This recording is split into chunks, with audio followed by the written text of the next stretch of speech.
You wake up gagging, not because you're sick, although that's probably coming, but because someone just turned over in their sleep and released whatever was fermenting in their belly. The scent hits you like a cart full of rotting onions mixed with wet sheep. And yes, the sheep are inside too. Welcome to morning in a medieval peasant's hut. The fire has gone out.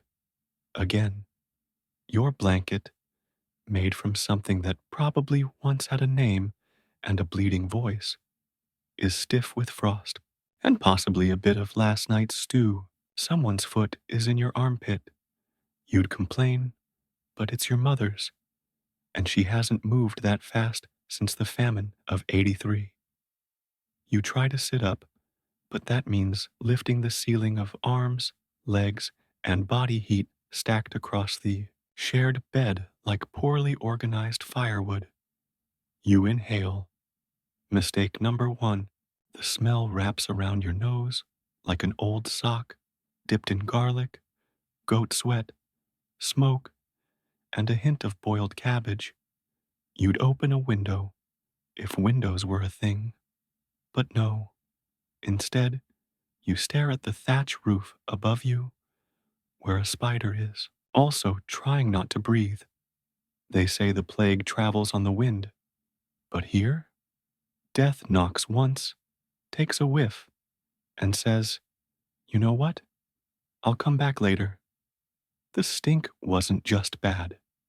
It was a weapon, a blend of human bodies, livestock, spoiled food, and the unholy union of unwashed hair and medieval dentistry. You had no soap, no perfume, just courage and a half-rotted onion that someone swore warded off disease. You shuffle toward the hearth. There's no wood, of course. You burned the last of the fence posts 3 nights ago. Now, the fire pit holds nothing but regret and a half-melted spoon. Someone tried to cook in their sleep again. Outside, it's cold enough to freeze your breath into little clouds of disappointment. But inside it's warmer, thanks to bodies, a sleeping pig, and a goat named Agnes, who has zero respect for personal space. And yet, the smell, the air feels thick. It clings to your face like a damp rag and settles in your hair like a memory you can't wash away. You've grown used to it, mostly, but visitors, not that anyone visits, react like they've walked into a curse. Uncle Bartram once came from the next village and passed out before he made it past the threshold.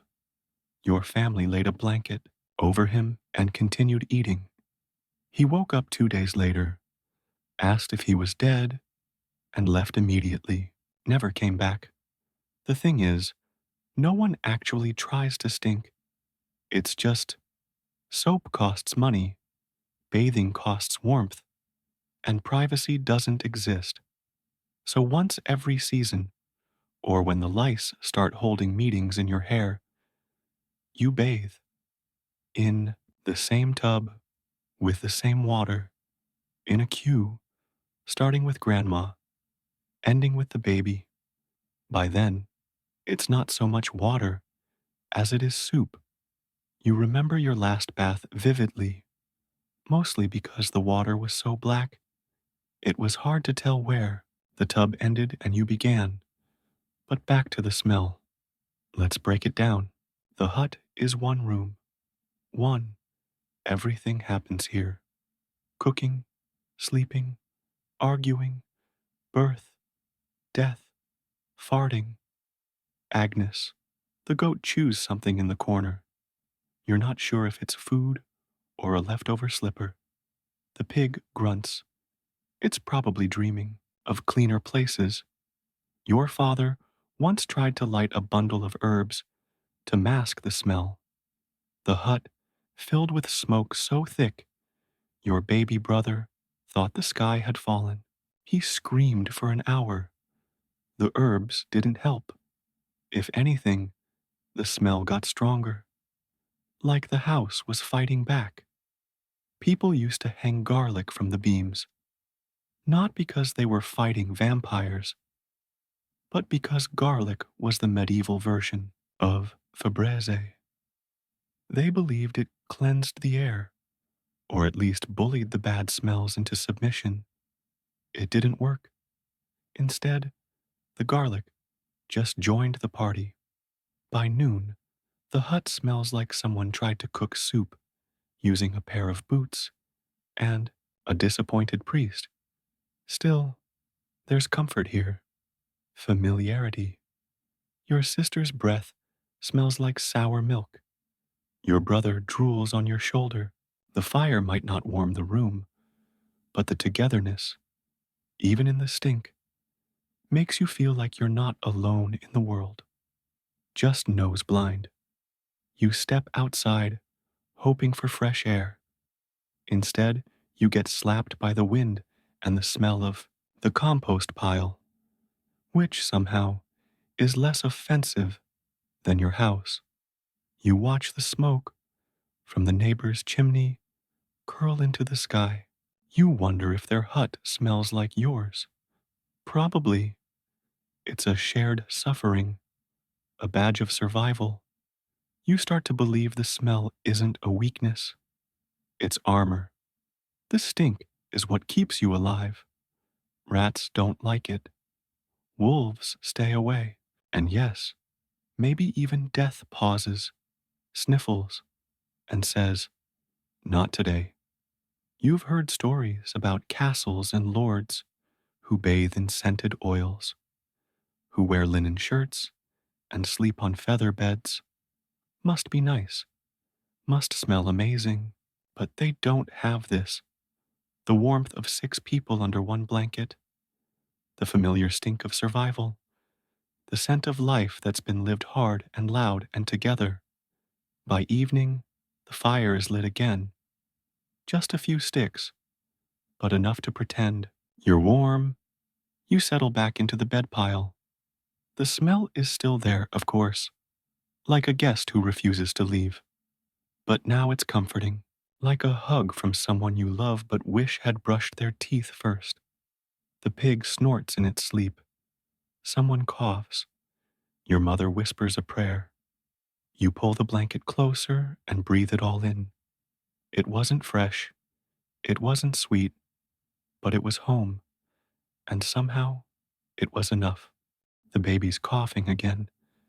That sharp, wet sound that makes the whole room go silent for a second, like even the walls are holding their breath. Your mother presses a cloth to his chest, says something about humors, and reaches for the jar of mashed onion. You're not a doctor, not even close, but you've got a garden. And in medieval peasant life, that's basically the same thing. Out behind the hut, past the pig who thinks he's part of the family, and the goat who knows she is, sits a small patch of earth you've been yelling at since spring. It grows. Things. Strange things. Smelly things. Sometimes, things that work. Your cure shelf is a mess of jars, roots, and bundled weeds tied with string and wishful thinking. Everything smells like damp soil and regret. But this is what you've got. No physician, no surgeon, just you, your garden, and the old woman who lives 2 huts down and claims to have spoken to a healing spirit in a potato once. You head out barefoot, the ground still muddy from last night's rain. Your toes squish into the muck as you kneel beside the herbs. There's thyme, because it smells like someone tried. Chamomile, if the chickens haven't eaten it. And garlic, of course, your old friend. It cures plague, repels spirits, and makes your breath horrifying. Win-win. You yank up a few things that look useful. You're not picky. Feverfew? Great. Dandelions? Why not? That weird hairy root that smells like sweat. Definitely going in. The pot.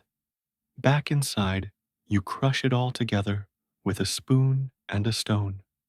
You smear the green goop onto a cloth, whisper a half-remembered charm, and press it to the baby's feet. Why the feet? No idea. That's just what your grandma used to do, and she only died 3 times. See, medicine is creative. Got a headache?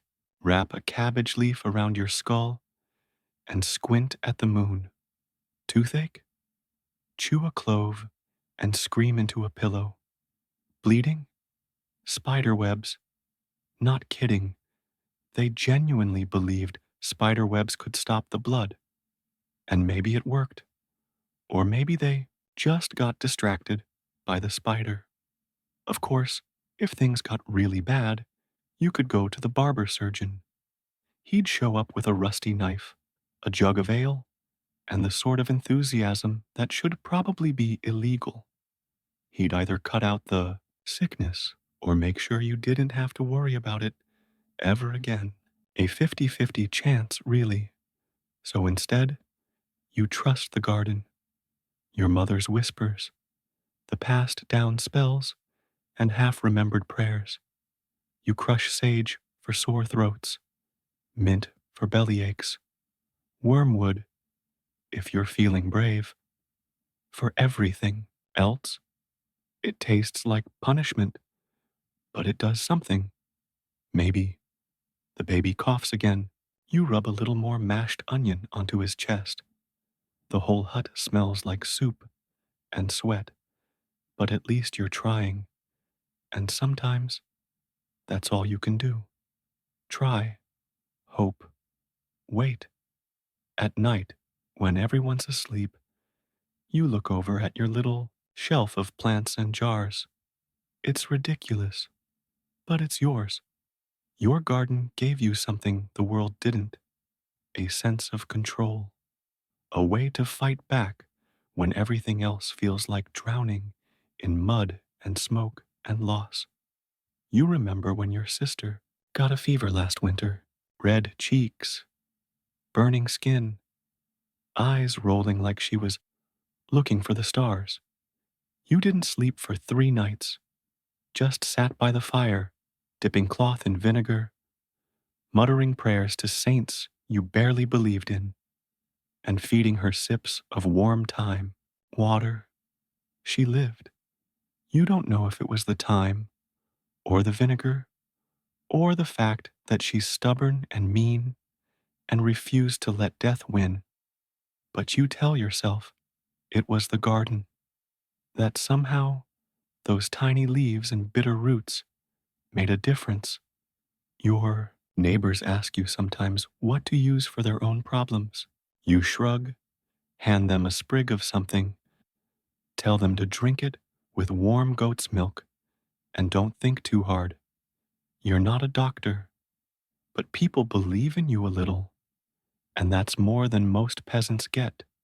In the summer, the garden blooms, a riot of green, yellow, purple. It's a miracle, honestly.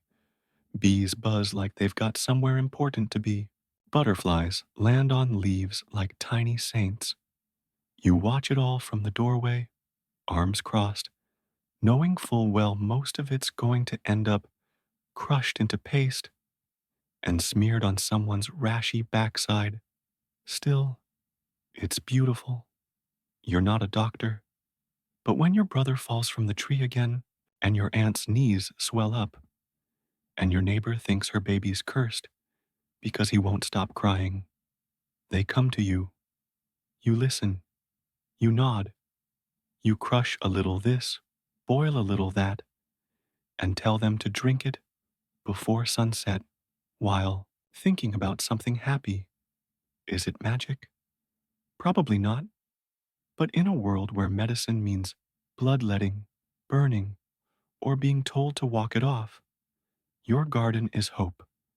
Messy, bitter, stubborn, smelly hope. You tuck the herbs away. The baby's asleep now, still coughing, but softer. His chest rises and falls, like maybe he believes in your mashed onion miracle after all. And that's enough for tonight, because in this tiny, smoky hut, surrounded by the stink of livestock and sweat and garlic, a few leaves and roots might just keep death waiting one more day. You're chewing a raw clove of garlic, like it's your last defense against death itself. Because, well, it might be. It burns. Your eyes water. Your breath could knock out a goat at 10 paces. But you don't stop. You pop another clove into your mouth and chew like your life depends on it. Because everyone says it works. Garlic keeps away vampires, and the plague is sort of like a vampire, right? Invisible, creepy, kills you for no reason, definitely not invited. So, garlic. It started with the old widow who sells turnips with too much confidence. She swore to your mother that hanging garlic above the door stopped her entire family from turning black and coughing up their souls last winter. Never mind that her family lives in a hut built mostly of mud and spite. They survived. You didn't ask too many questions. Now, your home smells like a soup kitchen with commitment issues. Braids of garlic hang from the ceiling, garlic stuffed into pockets, shoved into shoes, even rubbed behind ears like medieval perfume. Your brother carries a whole bulb in his armpit, just in case, he says. Even the goat stinks of it. No one's sure how she got into the garlic stash, but she did. And now her burps have been deemed a public hazard. Let's be clear. No one really knows how the plague works. It arrives like an unexpected fart, silent, invisible, and instantly regrettable. One day, your neighbor sneezes.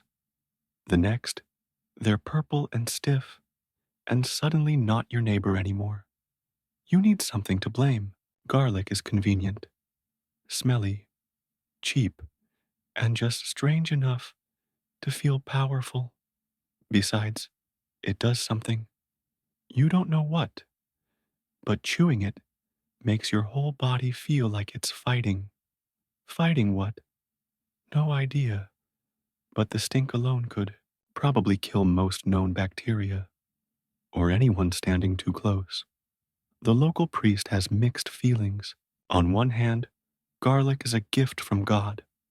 On the other, it's very hard to hold a sermon when everyone smells like an aggressive stew. He tried swinging incense last week. The garlic won. You hang a bulb over the baby's cradle. You bury a few in the floorboards. Your grandmother ties garlic to the chicken's legs, and no one has the heart to stop her. Better stinky than dead, she mutters, as she peels yet another clove with the precision of a woman who's buried too many people to care if her hands smell forever. Of course, not everyone's on board. Your cousin scoffed at the garlic cure. 2 days later, he started coughing. Now, no one scoffs. You eat, you hang, you rub, you pray. There are theories. Some say garlic purifies the blood. Others say it wards off evil spirits. Or maybe it just distracts them. You know what they say. If you can't beat the plague, confuse it. Sometimes, late at night, you wonder if the garlic actually works, or if you've all just decided to cling to something, anything, because the alternative is realizing how helpless you are, that your fate could be sealed by a rat with a bad attitude, or a handshake from the wrong baker.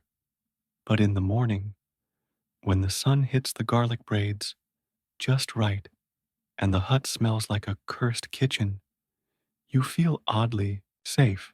Like maybe, just maybe, the plague took one whiff and turned around. Because here's the thing, you don't need science, you need stories. And garlic, stinking, burning, breath ruining garlic, feels like a story with power. The kind that whispers, not today, death, not today. And if that story includes a vampire or two, even better. You're not risking it. You grab another clove and chew because vampires hate garlic, and surely so does the plague. You're sitting on a crooked wooden stool, crushing garlic with the side of a rusty knife and trying not to look out the window. Not that it's really a window. It's a square hole covered with something that used to be cloth and is now mostly hope.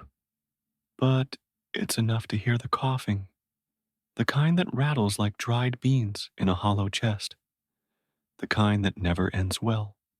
Your neighbor's boy was fine yesterday, chasing chickens, eating dirt, laughing that high-pitched laugh all kids have before they know what death looks like.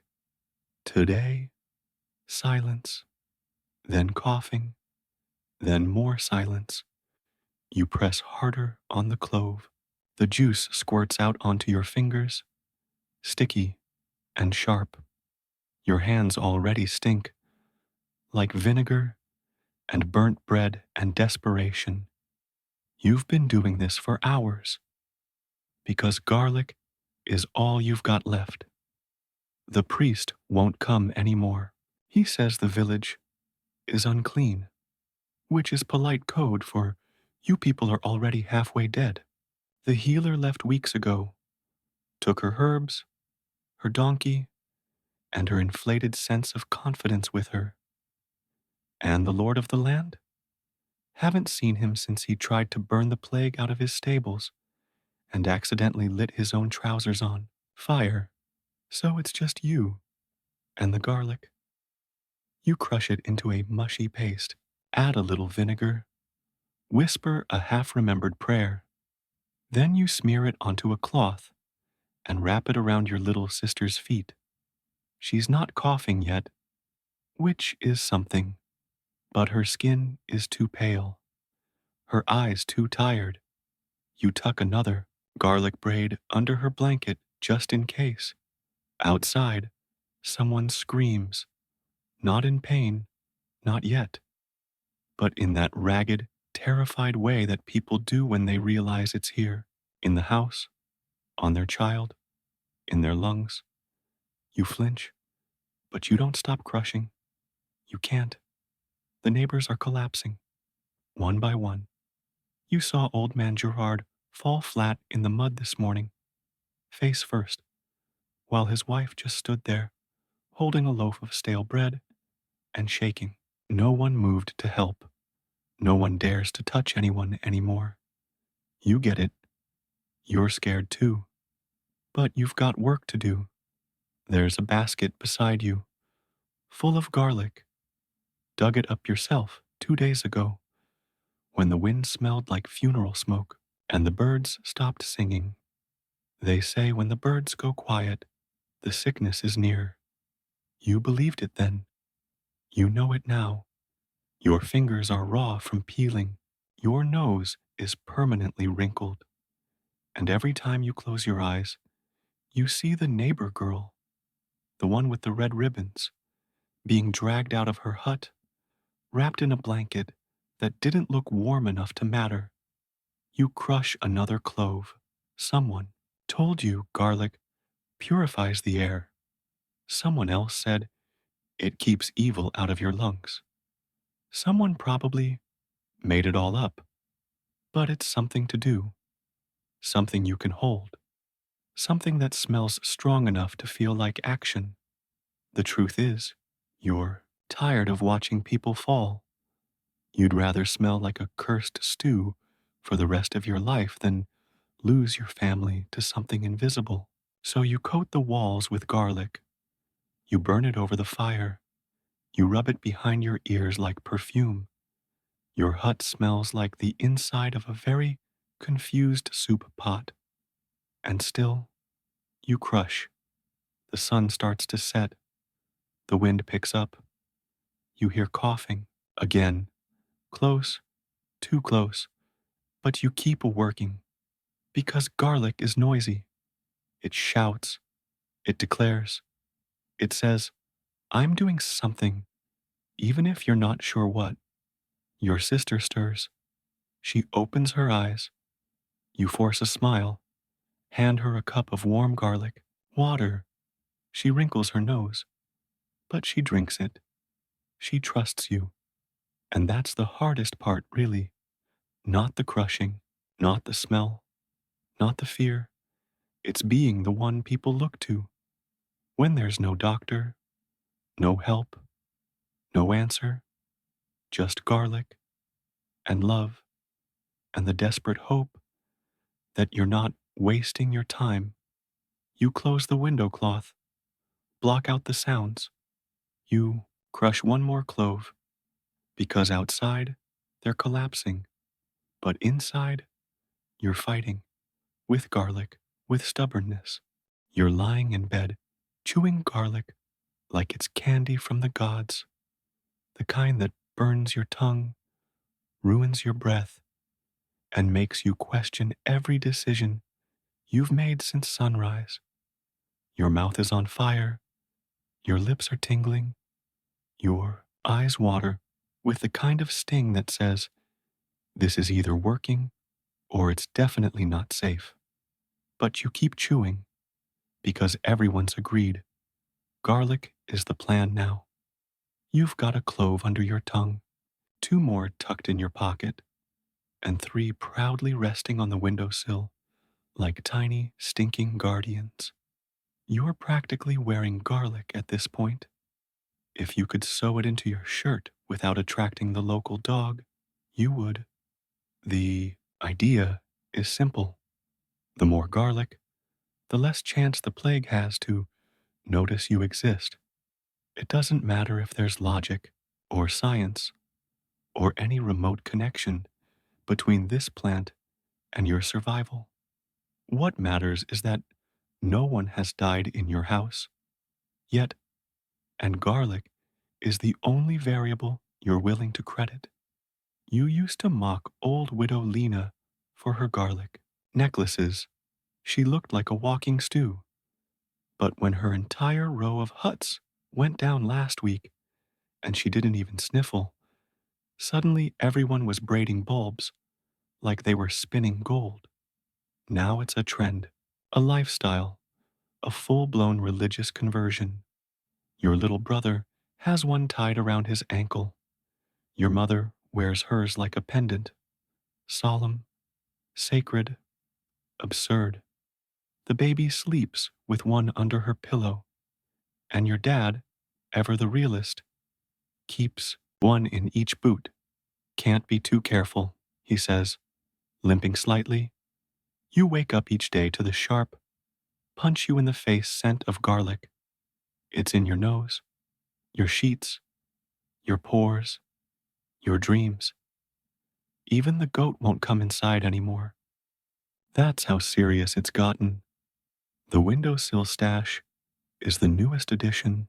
Someone said the smell rises into the air and creates a protective barrier, like a holy fog that keeps out death, disease, and bad luck. You're not sure how any of that works, but you also don't care. You've seen too many neighbors carried out wrapped in blankets, their homes left as quiet as a forgotten prayer. So now the garlic watches the window like a loyal guard dog, soft, smelly, slowly drying in the sun.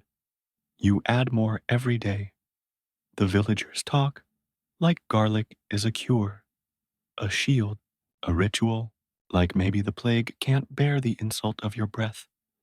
Maybe it floats by, gets a whiff, and decides this soul's not worth the effort. There are easier targets, ones that smell like anything else.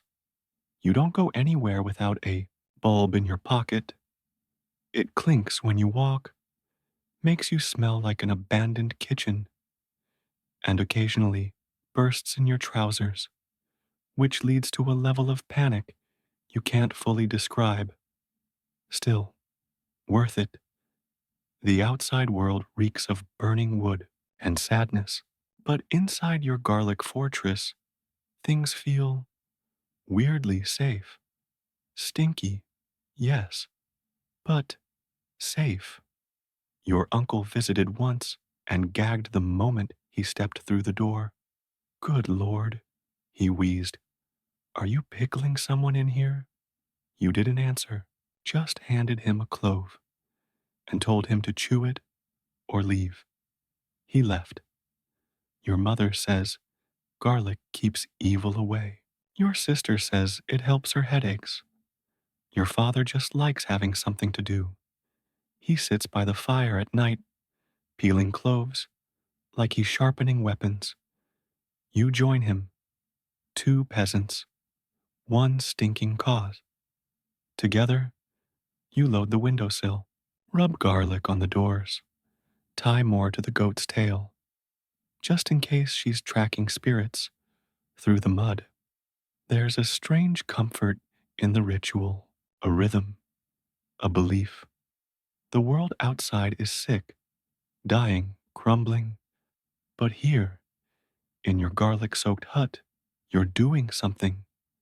You're pushing back, however oddly, against the invisible terror creeping through the village. You chew another clove. Your mouth goes numb. You don't care. You fall asleep that night under the heavy stench of sulfur and defiance. And if death walks by your hut, you hope it smells the windowsill, your pockets, your garlic breath, and walks away, breathing. You've got. You're halfway through your sixth clove of garlic today, gagging softly and wondering if your tongue will ever forgive you. Your breath could end a marriage. Your stomach is staging a rebellion. But the worst part, you're not even special, because the doctors, the ones who used to laugh at peasants smearing garlic on their foreheads and stuffing it in their boots, are now chewing it too.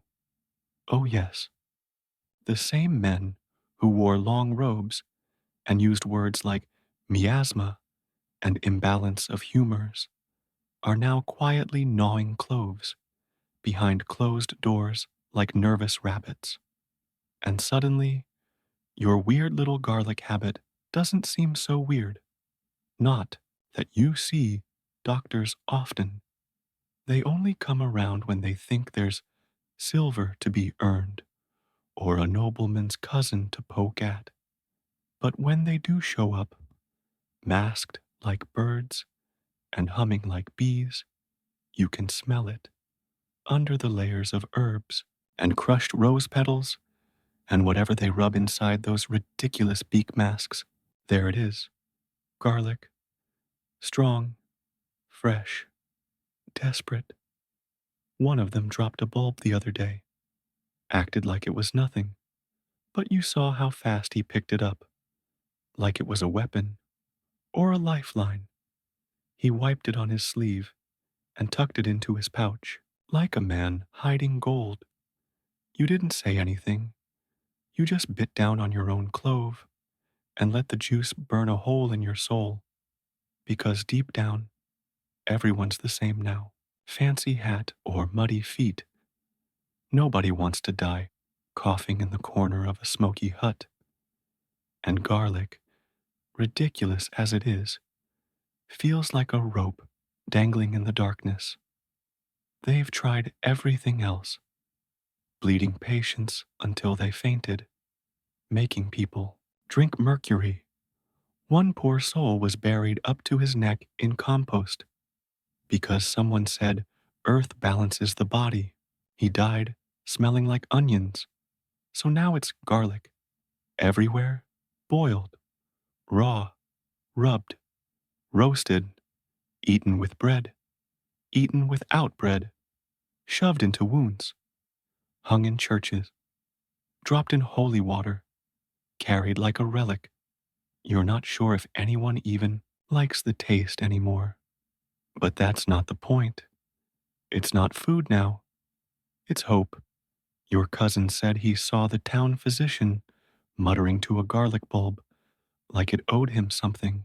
Another said a barber surgeon fainted in his own clinic, not from illness, but because the combined stench of 12 garlic-infused patients nearly knocked him unconscious. No one's laughing now, except maybe your grandmother, who's been chewing cloves since before the plague had a name. Told you so, she says, with a gummy smile, smearing mashed garlic on her ankles. Told you all. You believe her, mostly because she still has all her teeth, and because her skin somehow glows, though that could just be the grease. The funny thing is, garlic didn't come from nowhere. The monks used it. The old scrolls mentioned it. Even the Romans swore by it. For strength, for healing, for keeping the demons out. You'd ignored that part in favor of cleaner smelling solutions, like boiling mint or praying. But here we are. You crush more cloves at night, make paste for the doors, soup for the sick, a necklace for the pig, who now smells like something cursed in a delicious way. And when the doctors come around with their masks and their attitude, you nod politely, offer them a bulb. They take it every time, because plague doesn't care about your education, and neither does garlic. Ah, you're squatting beside your cousin, holding a ladle full of something green and steaming, and pretending with your entire soul that you know what you're doing. Your cousin's face is blotchy. His breath sounds like someone stepping on a wet bellows. But you lean in anyway, like you've seen people do. You nod like a wise old monk. You swirl the ladle once for effect, and you say, with full peasant confidence, drink this, slowly, while facing east. He blinks, nods, and drinks. He's too sick to argue. Lucky for you, because let's be honest, you have no medical training. Your qualifications include having survived last winter's fever, being able to tell a beet from a turnip, and owning 3 jars of garlic paste. But in this village, that's basically a doctorate. No one asks where you studied or what your methods are, because there are no methods, no diplomas, just stories, prayers, and the ability to say things with a straight face. You once told your aunt that chewing mint leaves during a full moon cured rashes. You completely made it up. She's been doing it for 6 months and swears by it. Her rash? Still there, but she feels better. So technically, you're a success. That's how medicine works now. Confidence, plus herbs, plus not dying. Healer. The village respects you, not because they believe in your cures, but because you look like you believe. You stir pots like you know what each bubble means. You frown at fevers like you've seen worse. You squint at bruises like you're considering ancient remedies. You're not. You're just tired. Last week, someone asked you how to treat wind in the stomach. You paused, looked off into the distance, and said, bury a warm onion in the yard, then hop on one leg. They did it. It didn't help. But again, they felt better. The truth is, everyone's desperate. And you, brave, exhausted, half-informed, you are just trying to keep them alive long enough to hope again. You grind things because grinding looks official. You burn herbs because smoke makes people nervous in the right way. And garlic? Garlic is your diploma, your badge, your treatment plan. Rub it, boil it, chew it, then nod solemnly and say, "You'll need 3 days of that." Boom, doctor. Sometimes you wonder what real doctors used to learn before everything collapsed. Before the plague turned scholars into corpses, you imagine big halls with books and clean robes and serious faces. You imagine diagrams and debates and something called logic. Then you look at your toolkit, a wooden spoon, a pot of mashed thyme, and a jar of questionable vinegar, and you shrug. You're doing what they do, just with more mud and fewer vowels. You try things. Some of them work, probably by accident. You keep notes, though no one can read them, not even you. You nod a lot. You say, with purpose. Your cousin finishes the green stuff. He's still breathing. You declare the treatment a success. He lies down with the expression of someone who believes, because he has to. Later, you refill your herb pouch, stare into the fire, mumble something to your garlic braids, like they're professors. You give the pig a pat. He sneezes. You consider adding that to your list of symptoms. You're not a fraud. You're just a medieval medical professional. And in these times, that's good enough. You're holding a garlic braid like it's a sacred relic. Your neighbor is watching you with fever-glazed eyes, sitting on a stool that's seen better centuries. And you say the only thing you can think of. Wrap it around your neck. That should help. You add the final word after a pause. Probably. Because really, does anyone know what helps? The man nods, like you've just delivered a prophecy. He grabs the braid, drapes it around his neck like a slightly soggy scarf, and leans back with a deep, wheezing breath of someone who has placed their last remaining hope in a vegetable. You step back slowly, like you just performed surgery, and try to look wise. You're not wise. You're just the only person left in the village who hasn't collapsed. And now, garlic necklaces are medicine. It started with one woman in the next village. Word was she wore garlic around her neck, and when the rest of her family went down like rotted fence posts, she stayed upright. She claimed it was protection. Others claimed she just hadn't been in the house enough to catch it. Either way, the idea caught on like fleas on a goat. So now people walk around like medieval Christmas trees, garlic bulbs swinging, the strings itchy, the smell loud enough to warn off both disease and conversation. You've seen a man string 3 entire braids together and tie them like a royal collar. He looked like a vegetable platter with anxiety, but he was alive. So you made your own. It's itchy. It's sticky. It makes your chest smell like someone tried to make stew and then gave up halfway. But still, you wear it. Even the children wear them now.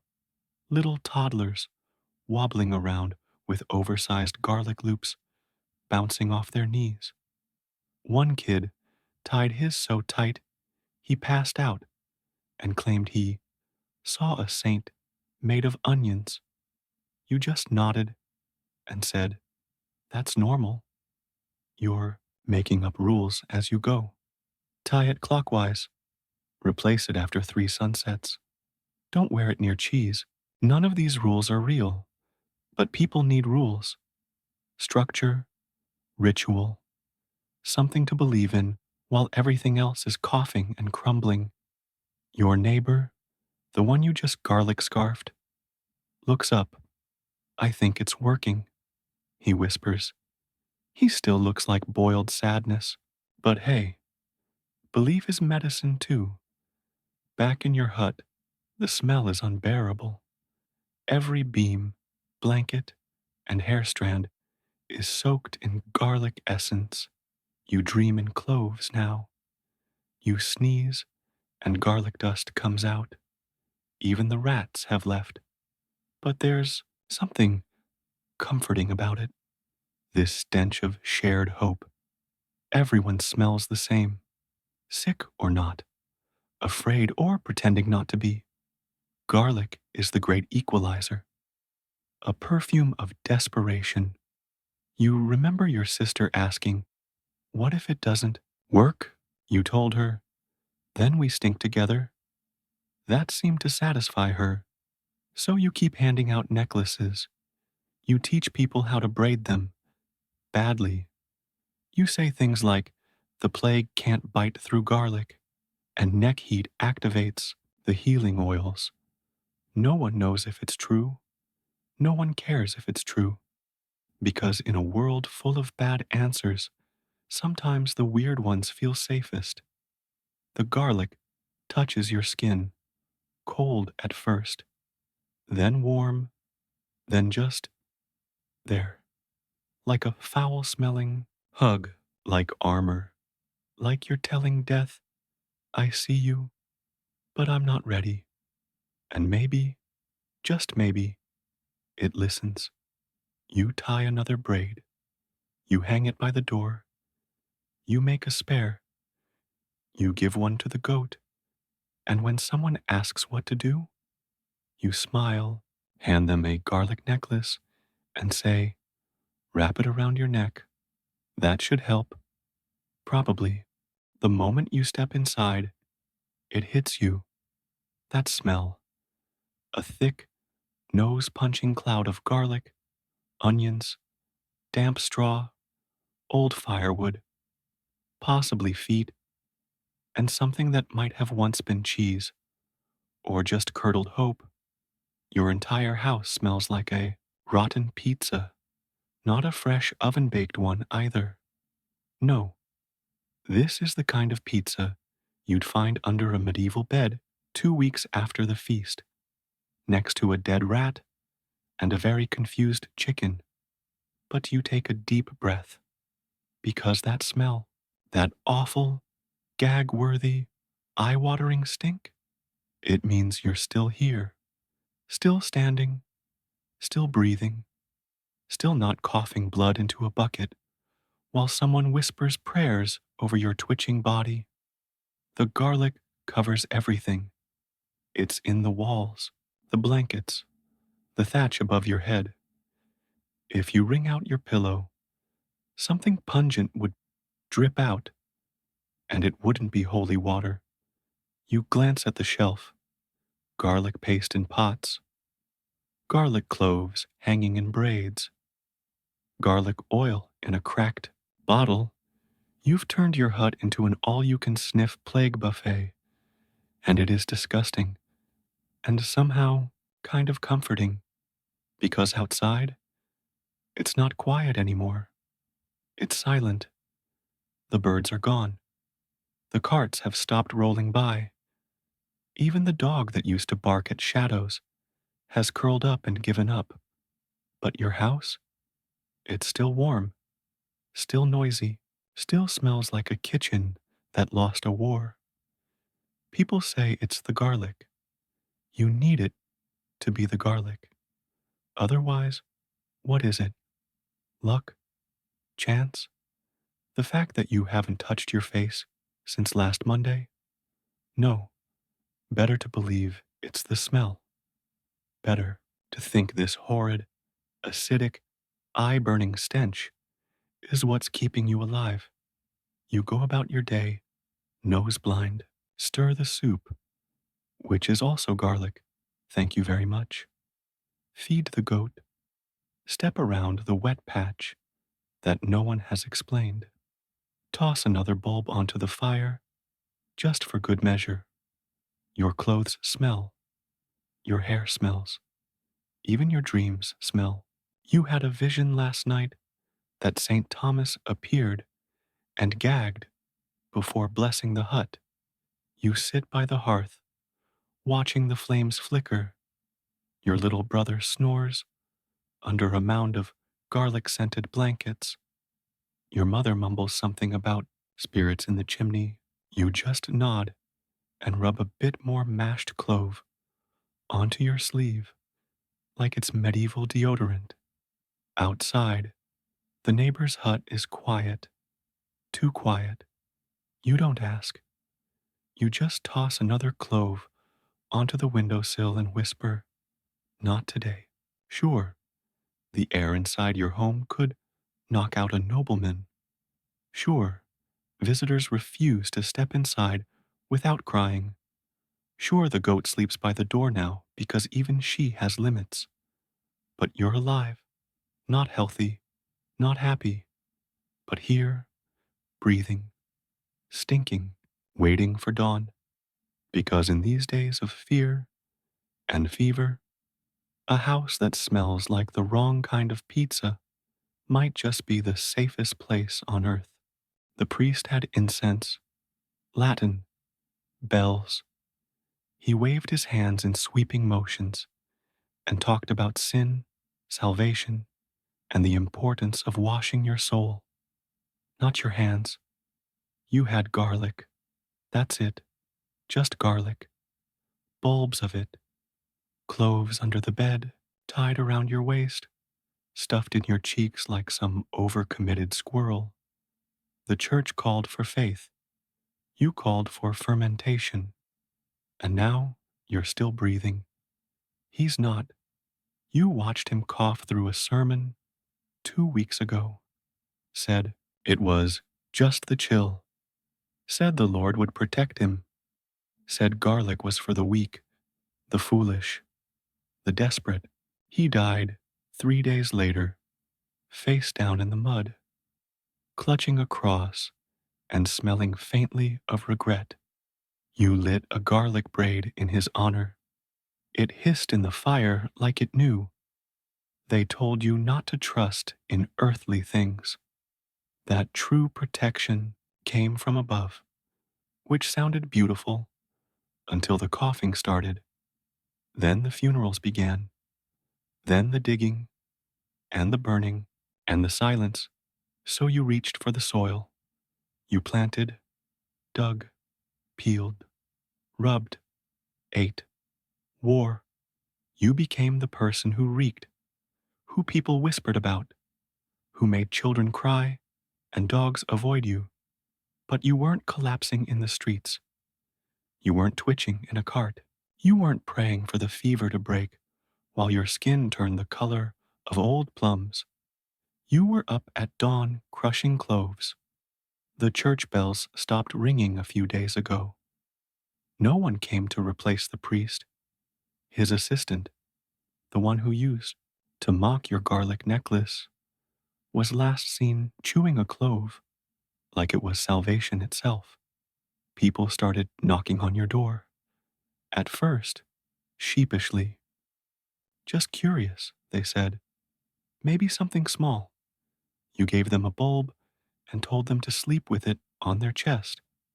Next thing you knew, entire families were standing outside your hut, reeking, wide-eyed, begging for more. You're not holy. You've never been to a monastery. But in a world where faith alone wasn't cutting it, your pantry became a sanctuary. It's funny, isn't it? Garlic, a peasant's crop, sharp, common, cheap, laughed at by nobles, ignored by scribes, now elevated to a kind of back alley miracle. The church had centuries of theology. You had dirt under your nails and a smell that could melt paint. And yet here you are, still here, not untouched, not unafraid, but here. You press another clove into the fire. The smoke curls up like incense, sour, greasy, oddly satisfying. Maybe that's your prayer now, not in words, but in fumes. You say, let this keep us safe, and let the stench carry it to whoever's still listening. It's not that you don't believe in higher powers, you just think they might be busy. So for now, you believe in garlic, because when the bell stopped ringing, and the robes fell silent, and the altars stood cold and empty, you still had cloves to crush, and breath in your lungs. Guess who survived longer? It started, like most terrible ideas, with confidence. Brother Aldrich, the beekeeper's second cousin, who once read half a medical scroll before the rest got eaten by a goat, stood up at the village meeting and said, if garlic helps and wine helps, then garlic wine must be the cure. You should have known then. But no one stopped him, so the next day they made it. It was exactly what it sounded like, garlic and wine, mashed together with all the grace of a cow dancing in a bucket. They boiled it, bottled it, prayed over it, and then the bravest man in the village drank it. 3 seconds later, he vomited on his own shoes. Everyone clapped. It's working, someone yelled. It wasn't, but no one wanted to be rude, so they kept trying.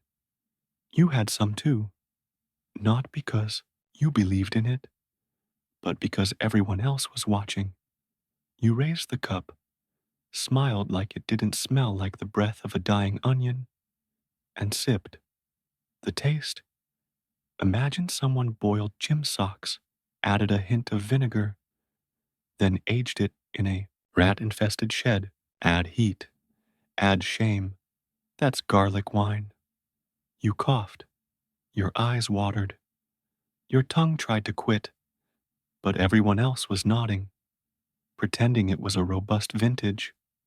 The kind of thing a plague doctor would sip in front of a fireplace while reflecting on life's fragility. Truth was, half the village got sick from it.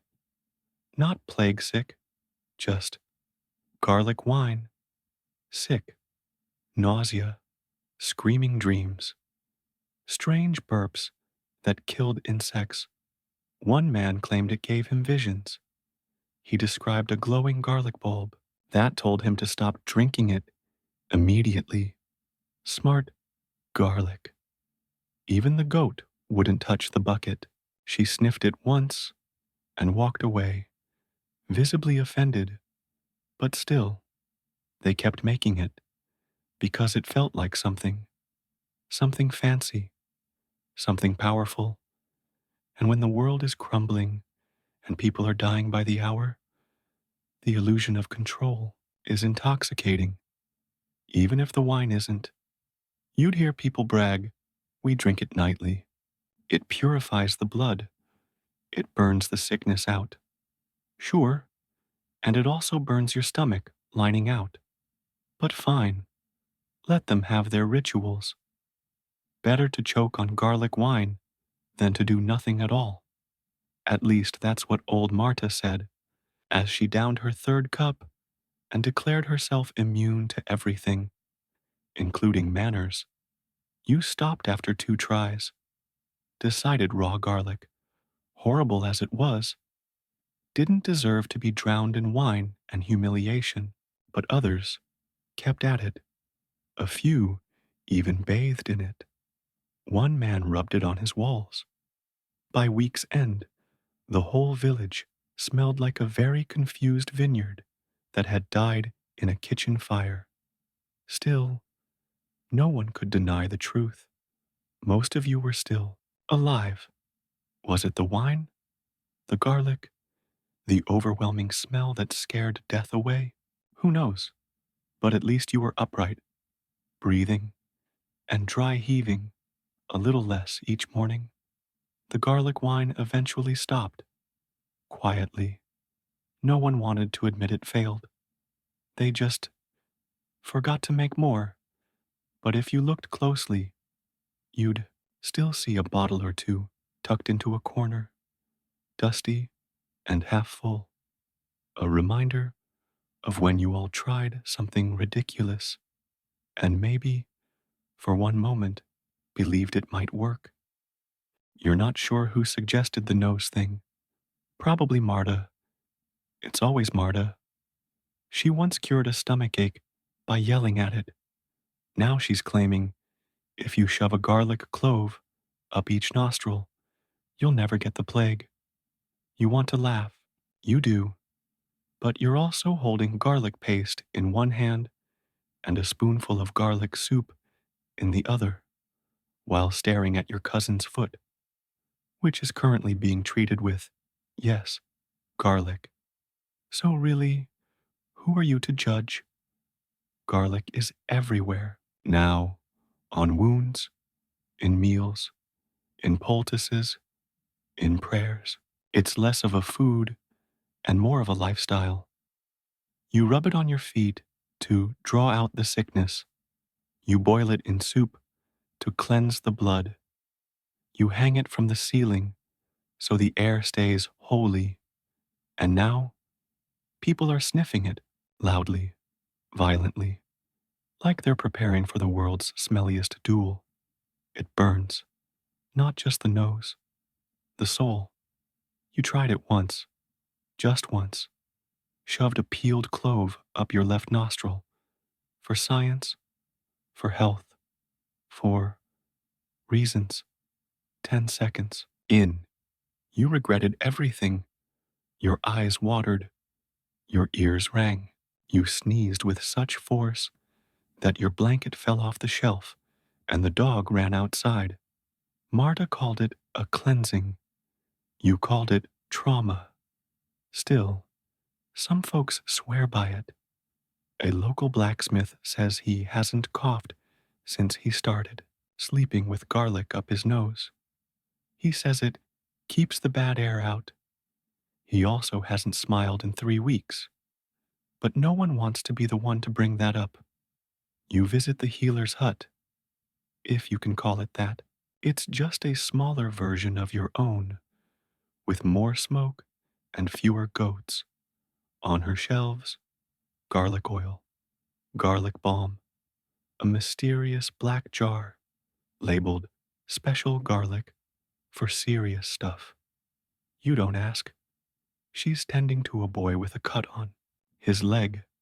She doesn't even blink before slapping a garlic-soaked cloth on the wound. He yelps like someone stepped on his soul. She nods and says, "That means it's working. Pain. Progress now. Back home, you're making dinner, which means soup, which means garlic. The whole house smells like someone cooked despair with a side of armpit. No one complains. In fact, your little brother says it's cozy.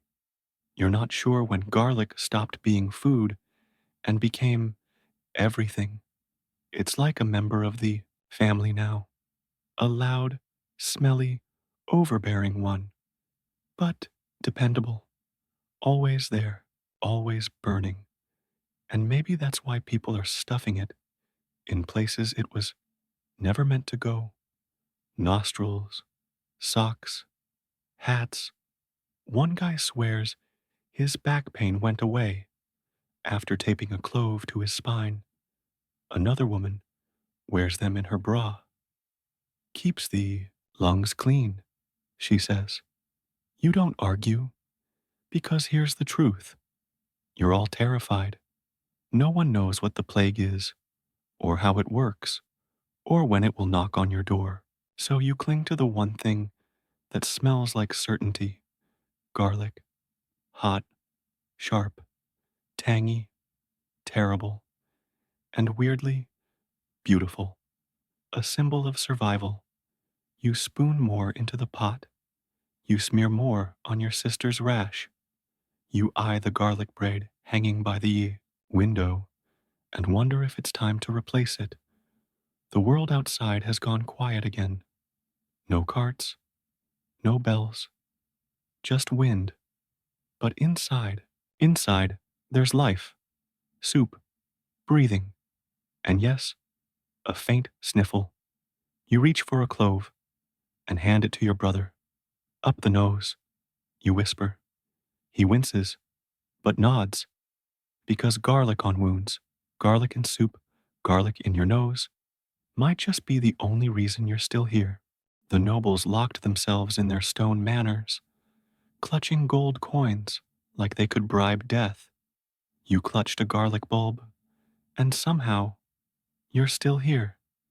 They had silver goblets, feather beds, servants to wipe their noses, and herbalists flown in on horseback. You had cold soup, fleas, and a garlic braid swinging above your pig's sleeping corner. But when the plague came knocking, it didn't care about embroidery. It didn't pause to admire silk tunics or ask to see a land deed. It came fast, and it came hungry.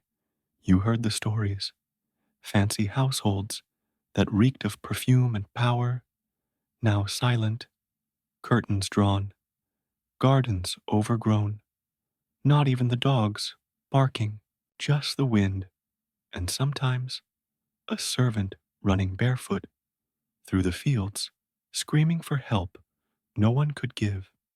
Meanwhile, your hut smelled like a damp kitchen had exploded, but it was alive. Every crevice in your home reeked of garlic. It oozed from the walls. It crept into your clothes. It replaced incense at the family shrine. You rubbed it behind your ears, hung it on the door like a warning, ate it raw when the coughing started next door. It wasn't glamorous, but it worked. At least, that's what you told yourself. The nobles had jewels. You had turnips. They had physicians who carried jars of leeches and quoted Latin. You had Marta, who once tried to cure a chest cold by yelling into a bucket. And yet, Marta's still stomping around like nothing's wrong, handing out cloves like they're coins, yelling, 3 a day keeps the dying away. The rich believed in distance. You believed in the garden. You watched them roll by in carts, covered in blankets that smelled like rosewater and denial. Pale faces, terrified eyes, no garlic in sight. Back in your village, you were fermenting cloves in vinegar, roasting them in the fire, stirring them into soups that tasted like boiled punishment, but gave you hope. Gold couldn't stop the coughing, but garlic? Garlic gave people something to do, something to believe in, something that wasn't just standing at the window and waiting for your name to be whispered by death. The rich sent letters. You sent jars of garlic paste. The rich prayed from towers. You prayed over dinner while chewing something so pungent it could offend a ghost. And when the dust began to settle, something became clear. The man with 10 servants died. The woman with 2 goats lived. Not because garlic was magical, but because sometimes survival isn't about status, it's about stubbornness, about clinging to the earth, about trusting the thing that grows in the mud, stinks like sin, and somehow still nourishes you. The rich had gold. You had garlic. Guess who lived? The stench hit you before you even reached the gates. Garlic, roasted, raw, mashed, boiled, braided, burned, hung in doorways, rubbed into the walls, stuffed in chimneys. It was like the whole town had decided the best defense against death was to smell like dinner. And for a while, it gave people hope. You remember the first time you saw it. An entire market square transformed into a garlic shrine, stalls abandoned, carts pushed aside, and bulbs, hundreds of them, laid out in patterns, as if some pungent spell might rise from the arrangement and push the plague back into the shadows. They called it protection. They called it sacred. They called it smart. But the coughing didn't stop. Garlic became more than food. It became a ritual, a performance. Every house wore it like a uniform, hanging from rafters, tucked under beds, buried beneath front steps. Even the livestock had necklaces. You saw a chicken once, with 2 cloves tied to each wing, like a tiny knight going into battle. The smell was everywhere. You'd walk down the street and feel it crawling into your clothes, your hair, your teeth. People stopped noticing, or rather, they noticed everything but the smell. What they noticed was who had stopped showing up to fetch water, whose windows were suddenly shut, whose dog was howling in the night with no one left to shush it. Garlic was hope. But hope didn't always work. One day, the baker collapsed beside his oven, his apron still soaked in garlic butter. Gone. Then the tailor, the one who'd lined his collar with cloves. Gone. Then the blacksmith, who'd eaten whole bulbs every morning like medicine. Gone. One by one, house by house. The smell stayed, but the people didn't. You watched it happen. You smelled it happen. Every home reeked like a cursed kitchen. And still, the bodies piled up. The air, thick with herbs and ash, couldn't stop what was coming. People kept pretending. What else could they do? They added more garlic to the stew. They wore double braids. They burned it in bowls like incense. One family covered their entire roof in cloves, a crunchy, reeking shield. They lasted a week. The priest said it was God's will. The healer said it was bad luck. Marta said they didn't use fresh enough garlic. But no one had answers. Only actions, only rituals, only the unbearable comfort of the routine. Chop, crush, rub, pray. You helped prepare the soup for the sick. It boiled thick and heavy, the scent so strong your eyes stung. You wanted to believe it helped. But the coughing echoed louder than the hope. Still, the town persisted, even as it emptied, even as silence replaced a song, even as garlic, the hero, the joke, the last desperate shield, lost its power, until one day there were more garlic braids than people, and you stood in the square, breathing the thick, oily air, surrounded by the scent of 1,000 last tries, because a whole town had smelled like a medieval kitchen, and still, people died. You didn't want to do it. Honestly, you waited. You stood in line at the apothecary's door for 3 straight mornings, watching the jars get lighter, the muttering grow louder, the hope thinner. By the 4th day, the shelves were bare, the shutters nailed shut, and the sign out front simply read, "Gone to pray, don't knock," which, in peasant terms, meant, "Don't come looking. I'm already dying." So now you're standing in the graveyard, holding a sack and pretending you're not about to rob garlic from the dead. Because desperate is what happens when you run out of options. You told yourself it wasn't really stealing. The people buried here weren't using it anymore. And besides, half of them had been buried with cloves shoved into their mouths, fists, pockets, as a final defense, or maybe as an apology. Sorry, we didn't know what else to do. Here's a bulb for the road. The moon is high. The air smells like wet stone, old grass, and something not quite gone.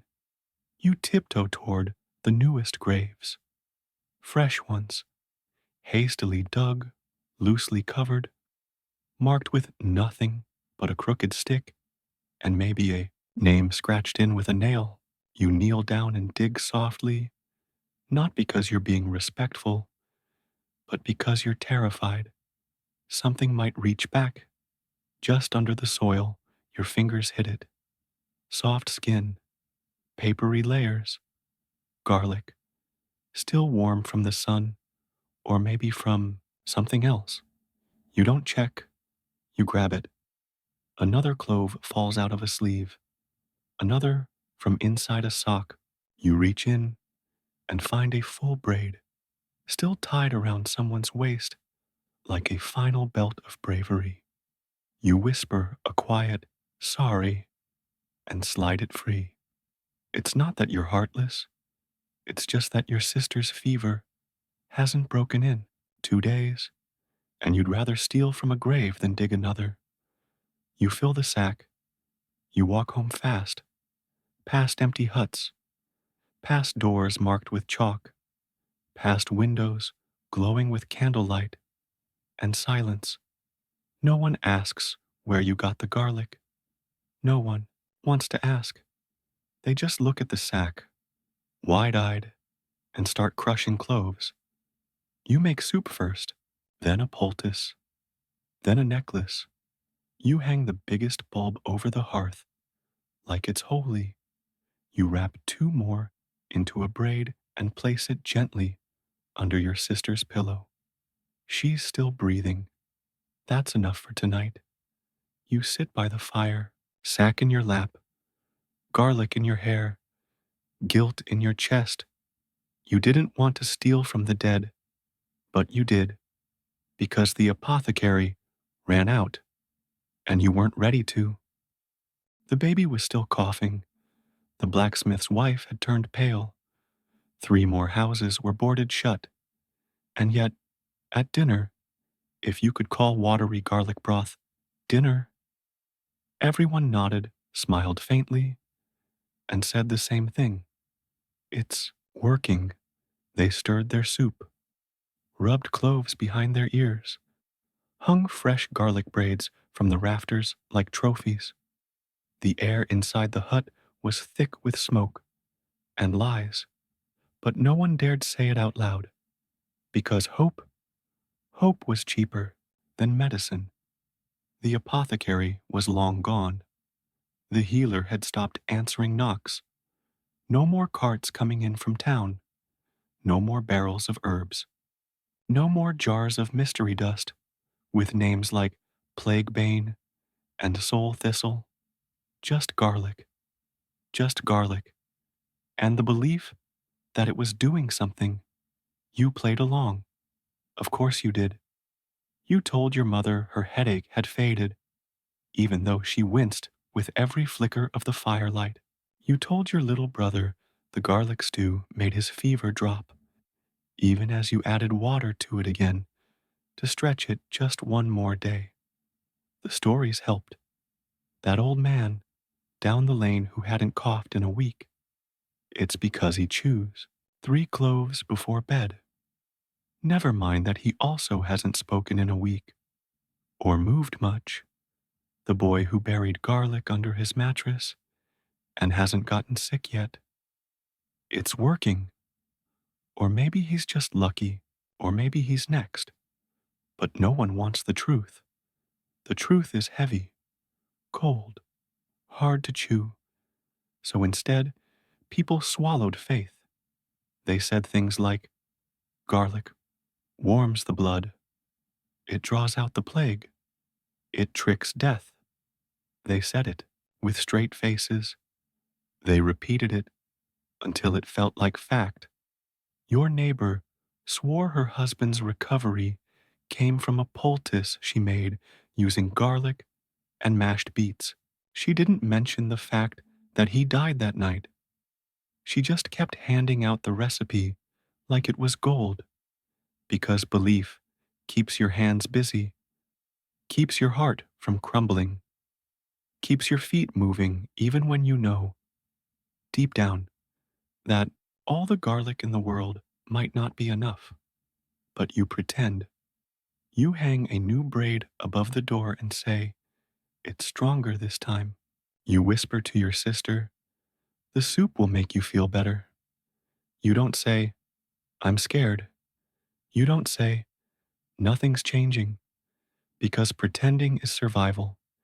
And maybe, just maybe, if you all believe hard enough, the garlic will get stronger, or the plague will get tired, or the wind will shift, or something will give.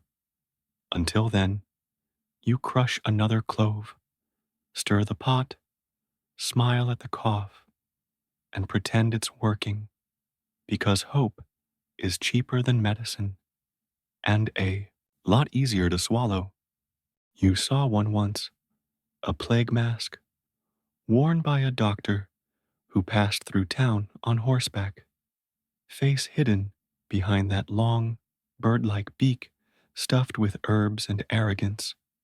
He didn't stop, didn't even look at you, just trotted through, cloak flapping, probably off to charge a lord 10 silver coins to tell him his servants were already dead.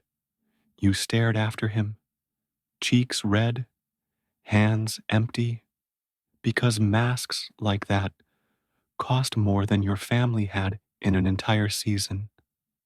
Leather, stitching, fragrance, fear, bottled and sold to the rich. You had no coins, no mask, but garlic? Garlic was free. You could dig it up from the garden, trade a bulb for a loaf of stale bread, tie it to your wrist, your ankles, your goat. You didn't need to shape it or polish it or sew it into something impressive. You just had to believe in it. And so you did. You wore garlic like armor, braided it into necklaces, hung it from your belt like a smelly sword, tied it above the cradle, under the bed, behind the door. One clove even sat proudly on top of your walking stick, your homemade scepter of survival. It didn't look like much, but it made you feel braver. Every time you walked past a shuttered window or saw someone collapse in the street, you touched the garlic at your neck and thought, "This is what I've got. This is what's standing between me and the grave." The rich could have their perfumed masks and their custom fit fear. You had dirt under your nails and garlic in your pockets. The mask wearers rode past with their silence and mystery. You walked through the village, leaving a trail of scent strong enough to make dogs gag and cats reconsider their lives. But you were present, helping neighbors, feeding soup to the sick, watching the horizon. You didn't have beeswax and velvet and rose petals shoved into a hollow nose. You had cloves, crushed, raw, burnt, sticky, garlic, smoke curling from your hearth like incense from the temple of the tired, and it was enough. You'll never forget the day your little brother asked, "Would we live longer if we smelled less bad?" You laughed, a real one, loud, sudden. "No," you said, "we smell like people who plan on surviving." Because you did, one garlic clove at a time. And while others hid behind masks they could barely breathe through, you breathed deeply because you couldn't afford a plague mask. But garlic was free, and you were still alive. You'd hoped it would work on everything: garlic in your socks, garlic on the windowsill, garlic braided into the goat's tail, garlic soup, garlic oil, garlic rubbed on your chest until you smelled like a burnt dinner wrapped in regret. But the fleas? The fleas weren't impressed. They still bit, still itched, still turned your bed sheets into a battleground. Sometime around midnight, right when you were almost warm enough to sleep, you'd scratch through your shirt, mutter curses, and tighten the garlic necklace around your neck as if that might scare them off. It didn't. One flea actually sat on a garlic clove once, as if to say, "Is this your plan?" It was, and it was clearly failing. As for the rats, they couldn't care less. They darted through the thatch like they paid rent, climbed across garlic ropes like acrobats. One of them even dragged a bulb into its hole like it was collecting souvenirs from the village's slow collapse. You'd been told garlic repelled pests. Turns out it only repelled people. Even the dog wouldn't come near you anymore. But the rats, they were thriving. Plague or no plague, they were living their best lives, stealing scraps, nibbling on candles, nesting in your firewood pile. You saw one wearing a string like a belt, probably decorative. They watched you with their black, glinting eyes, unbothered, unafraid. The fleas were worse, tiny, invisible, constant. You could feel them before you saw them. A little bite, a twitch, an itch that crawled all the way into your bones. You dunked your clothes in garlic water. Nothing. You crushed cloves and stuffed them into your sleeves. Still bit. One even landed on your eyeball. You blinked in horror. It didn't care. The garlic was supposed to protect you from illness, from death, from the creeping blackness curling its way through the village. But it didn't scare the real carriers. Not even a little. You heard people say the plague came on the wind, or through bad air. But the smarter ones, the few who still dared to think out loud, whispered about fleas and rats and things too small to see and too fast to catch. You believed them because the garlic wasn't working, not there. But what else could you do? You weren't going to catch and deflea every rat in the countryside. You weren't going to sleep in a tree. You were going to stay in your garlic-soaked hut, scratch yourself bloody, and pretend the clove in your pocket was magic. Sometimes you wondered what the fleas thought of you. Did they know how scared you were? Did they sense that you were clinging to hope like it was your last crust of bread? Probably not. They were just hungry, just like the rats, just like you.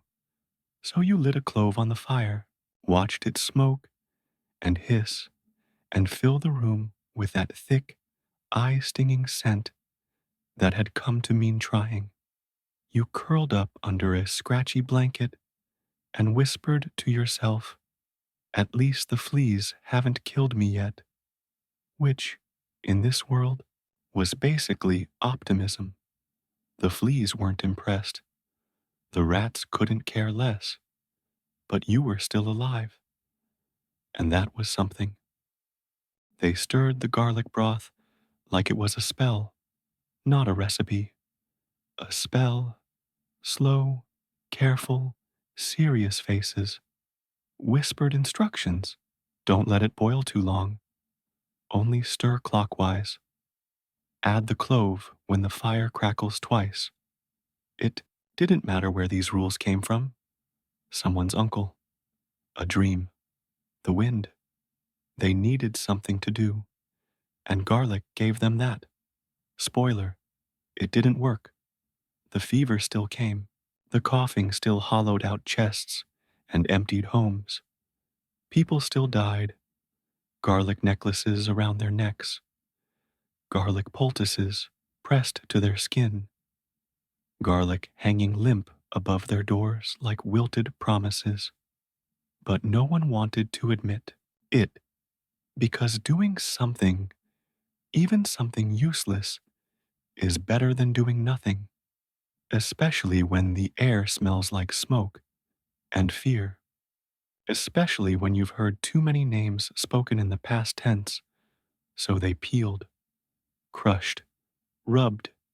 Every hour of the day became garlic hour. Time for another rub down. Time to chew a clove. Time to bury one under the floorboards. One man tied a bulb to his hat and walked around chanting, "Keep it close or lose your nose." He didn't keep his nose, but people nodded like he was onto something. Marta made garlic soap, terrible, crumbly stuff that smeared more than cleaned. But people bought it anyway. They wanted to believe that if they just did one more thing, said one more prayer, added one more clove to the fire, the plague might pause, might pass them by, and if it didn't, well, at least they tried. That was the secret, really. The garlic wasn't protection, it was purpose. It filled the hours, gave your hands something to do, gave your neighbors something to talk about, besides who had died that morning. It let you sit beside your sick brother and say, "We're treating it," even when the treatment was soup and superstition. You knew it wasn't working. They all did, but saying it out loud felt like giving up, and no one was ready for that. So you kept up the act, tossed cloves into the fire, retied garlic braids around the goat, pretended your red eyes were from smoke, not tears, told your little sister, "Breathe deep. The garlic's working." She smiled, that small, tired smile kids give when they know you're lying, but choose to believe you anyway. She didn't make it, but the garlic stayed up. No one took it down, even after, even when the coughing stopped, even when the carts stopped rolling, even when it was quiet again, horribly, beautifully quiet, because it had become more than medicine. It had become meaning. It didn't work, but it gave them something to do, and sometimes that was the only thing that kept them alive. The fire was low, the wind whistled through the thatch, and the garlic hung quietly above the door, swinging just a little, like it was breathing too. No one spoke much anymore. Words felt heavy, like lifting stones with your teeth. But every evening, just before bed, someone would whisper, "Add another clove to the pot," and someone else would nod, and they'd do it, even if no one was hungry, even if no one would eat. The smell filled the room like a blanket, sharp, warm, familiar. You'd close your eyes and imagine it was working, that the garlic in the soup, in the sock, on the sill, was forming an invisible shield around the hut, that the plague couldn't find you through the stink, that death would stop at the door, wrinkle his nose, and say, "Not tonight." Of course, it wasn't true. Garlic didn't save them. It didn't stop the fever. It didn't cure the cough.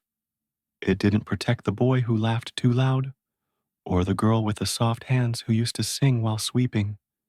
But it gave you something, something to chop, something to hang, something to rub on chests and doors and foreheads, something to whisper over, like a prayer, like a lullaby, like the only thing standing between your family and the grave.